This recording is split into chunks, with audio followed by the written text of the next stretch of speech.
The room went silent. She slapped me across the face hard, an open-palmed, deliberate strike. It was her birthday dinner. Her friends, her family, all of them watched as I stood there, red-cheeked and exposed under the soft light of the chandelier. I didn't say a word. I simply got up, straightened my jacket, and walked away. No suitcase, no protests, no goodbye. I just vanished. 5 years ago, I was certain I knew her. Lena sharp-witted, confident, with a radiance that commanded attention wherever she went. I cherished her like a person, caught in a tempest treasures, the life raft that saves him. She claimed I was her calm amidst the chaos. I believed her. We built everything together, the late night spent planning her fashion boutique. I cashed out my inheritance to fund it. We didn't have a prenuptial agreement. I didn't believe love required one. I should have known better. The slap wasn't random. It was a calculated act. She wanted an audience. Later, I discovered it was her way of ending the performance. A final, humiliating act.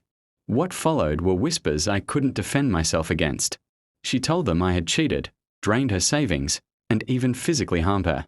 None of it was true. That night, I slept in a rented vehicle. The next morning, I wired what little I had left into a new offshore account under a shell company I had quietly formed the year before. I changed my name, severed all contact. I didn't fall apart. I sharpened. The truth unraveled slowly over 3 excruciating months. A mutual friend, John, the only one who had any doubts about her story, sent me some images. There she was, in the arms of her silent investor, who was also her lawyer and her lover. 2 months before the slap, she had transferred every asset from our joint account into one under her name. The slap wasn't an act of revenge. It was a finale. Her finale. Mine would take longer. The first year was absolute misery. But pain, when channeled carefully, becomes discipline. I took on aliases for jobs. I waited tables. I cleaned floors. I listened. I learned. I educated myself on corporate law and forensic accounting. I moved from city to city, constructing a network of contacts. 2 years in, I acquired a small cybersecurity firm under a new identity, expanded it, sold it, invested in startups, bought out their debt, and flipped companies. By year 4, I was the silent money behind a chain of real estate ventures stretching from one end of the country to the other. Year 5, I received the invitation. Private Wealth Society, Elite Members Retreat, Fairfield Estate. It was in my hometown. I nearly laughed. She would be there, I knew it. That crowd was her obsession. Old money. New money, fake smiles with razor-sharp teeth. I accepted. The moment I arrived, my phone buzzed. Lena Beaumont, local fashion entrepreneur and former socialite. Found bankrupt and under investigation for fraud. Boutique chain shuttered. Assets frozen. Alleged shell companies traced back to offshore accounts. My driver turned to me. Rough week for Mrs. Beaumont, huh? I smiled. Couldn't have happened to a better person. She didn't recognize me at first. Not with the beard, the custom suit, the new name. But my eyes gave it away. Her face went ashen.